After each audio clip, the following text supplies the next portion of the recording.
ನಾನಿವತ್ತು ಆನ್ಲೈನಲ್ಲಿ ಫುಡ್ನ ಆರ್ಡರ್ ಮಾಡ್ಲಿಕ್ಕೆ ಹೋಗ್ತಾ ಇದ್ದೀನಿ. ಆರ್ಡರ್ ಮಾಡಿ ಆ ಡೆಲಿವರಿ ಬಾಯ್ಗೆ ಸರ್ಪ್ರೈಸ್ ಆಗಿ ನೈಟ್ ಡಿನ್ನರ್ಗೆ ನಾನು ಕರ್ಕೊಂಡು ಹೋಗ್ತೀನಿ. ನೋಡೋಣ ಅವನ ಒಂದು ರಿಯಾಕ್ಷನ್ ಹೇಗಿರುತ್ತೆ, ಹಾಗೆ ಎಕ್ಸೈಟ್ಮೆಂಟ್ ಏನಾಗಿರುತ್ತೆ ಅಂತ.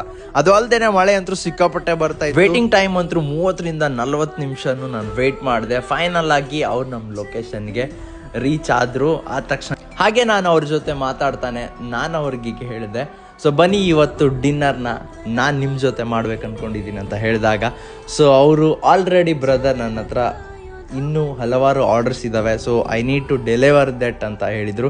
ಸೊ ಹಾಗಾಗಿ ಅವರು ಒಂದು ಆಫರ್ನ ರಿಜೆಕ್ಟ್ ಮಾಡಿದರು. ನೋ ಪ್ರಾಬ್ಲಮ್ ಅಂತ ಹೇಳ್ಬಿಟ್ಟು ಅವರು ಫೈನಲ್ ಆಗಿ ಎಷ್ಟು ಆರ್ಡರ್ ಮಾಡಿದ್ರಲ್ಲ ಆ ಒಂದು ಆರ್ಡ್ರಿಗೆ ನಾನು ಡಿವೈಡೆಡ್ ಮಾಡಿ 500 ರುಪೀಸ್ನ ನಾನು ಅವ್ರಿಗೆ ಪೇ ಮಾಡಿದೆ.